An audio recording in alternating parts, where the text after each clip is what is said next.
அரசு வந்து திமுக அரசு வந்து காவல்துறை அதிகாரிகளை பயன்படுத்துது. உதாரணத்துக்கு நான் சொல்றேன் பாருங்களேன்.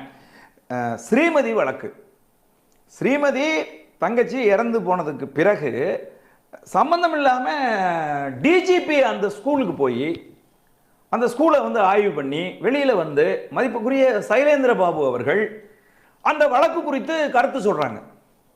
சரி, தமிழகத்தினுடைய காவல்துறை தலைவர் சரித்திரத்தில் இதுவரைக்கும் ஏதாவது ஒரு சம்பவம் இந்த மாதிரி நடந்த சம்பவத்துக்கு நேரடியாக போய் ஆய்வு செஞ்சு கருத்து சொல்லியிருக்காருன்னா எங்கேயுமே வந்து சொல்லலை. அப்போ இந்த சம்பவத்துக்கு மட்டும் இங்கிருந்து கள்ளக்குறிச்சி வரைக்கும் போய் அந்த பள்ளிக்கூடத்தை ஆய்வு செய்து அதுக்கு கருத்து சொல்ல வேண்டிய தேவை என்ன இருக்கு? அப்போ யாரையோ காப்பாற்றுறதுக்கு காவல்துறை தலைவர் வந்து முயற்சி பண்ணுறாருங்கிற கேள்வி அப்போ பத்திரிகைகள்லாம் கடுமையாக வந்து எழுப்புனாங்க.